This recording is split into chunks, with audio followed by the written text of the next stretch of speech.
Salutare și bine ați venit pe canalul meu! Dacă nu ați consumat așa ceva, rămâneți cu mine și vă garantez că veți afla lucruri foarte interesante pentru sănătatea dumneavoastră. Astăzi vă voi prezenta o plantă din care trebuie să aveți neapărat salată pe masa de Paște.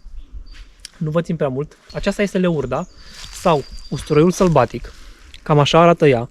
Dacă o luați în mână și o strângeți un pic, o mirosiți și ea trebuie să miroasă ca usturoiul verde, să știți. Așa vă dați seama imediat de ea și este o frunză practic. Floarea este un pic mai târziu. Este o frunză lată de un verde aprins. Se poate consuma și floarea și bulbul de la ea, dar cea mai întâlnită este frunza, din care se poate face salată. De fapt, cel mai ușor mod de a o prepara. Leurda sau usturoiul sălbatic, cum e cunoscut popular, este întâlnit în pădurile umede. Deci, prima condiție când o căutați trebuie să fie undeva umbră și umezeală foarte multă.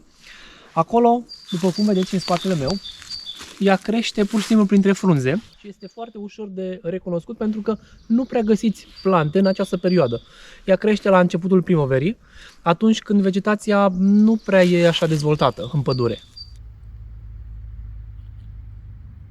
O puteți întâlni în păduri începând la sfârșitul lunii martie, în luna aprilie și chiar poate și în luna mai. Vă spun și în luna mai pentru că și floarea acestei plante este comestibilă și se poate consuma fără nicio restricție. Pe lângă floare și bulbul. Trebuie să alegeți bulbii care sunt mai micuți, mai subțiri și se folosesc în diferite preparate.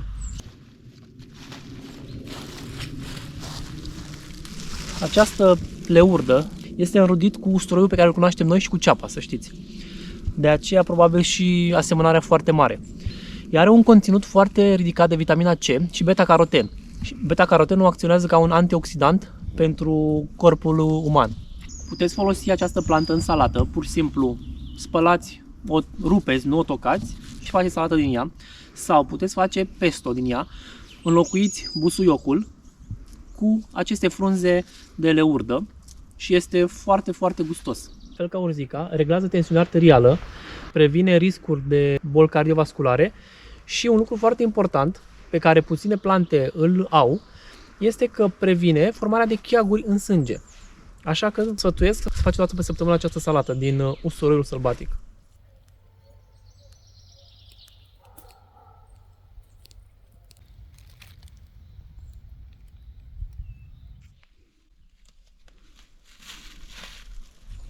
La mine este a doua serie când fac salata de leurdă și prima dată am făcut foarte puțină, a gustat și ceilalți membri ai familiei și acum trebuie să culeg o plasă un pic mai mare ca să ajungă la toată lumea. Deci vă garantez că este foarte gustoasă.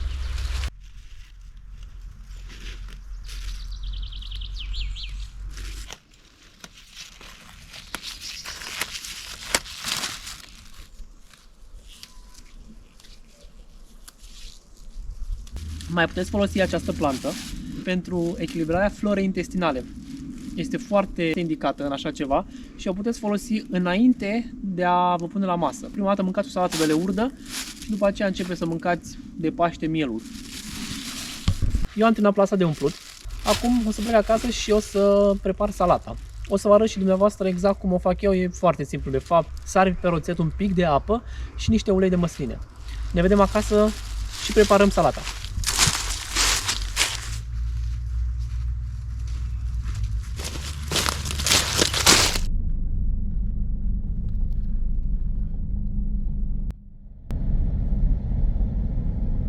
Am revenit cu leurda acasă. Acum o voi scoate și eu o voi spăla binișor în 2-3 ape. Pentru că mai are pământ pe ea sau alte mici vietăți.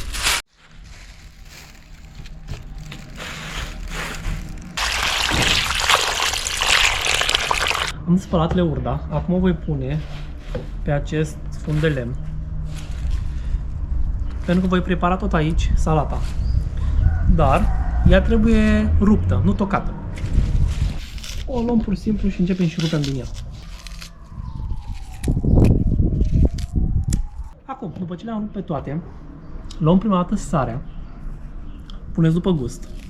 Eu vă arăt acum cea mai simplă salată, pentru că leurda puteți să o combinați cam cu orice. Mulți fac leurdă cu măsline, mulți fac leurdă cu ouă și cu roșii. Eu vă arăt salata simplă, fiind preparată cel mai ușor. Și așa o mănânc de obicei, eu nu combin cu nimic. Deci punem sare și începeți și frecați leurda un pic cu sare, ca să iasă sucul acela din ea.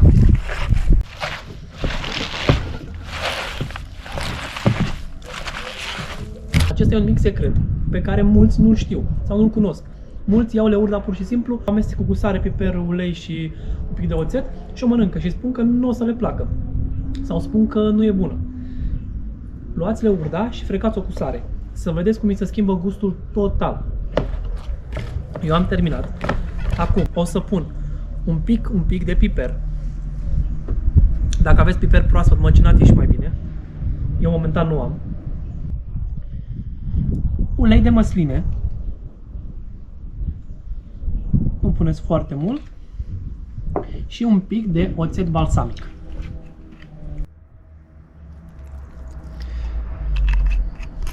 Și iarăși amestecați bine. Acum la final, după ce ați amestecat și ați pus oțetul, sarea, uleiul de măsline și piperul, luați un pic de apă și turnați peste ea. Apă plată.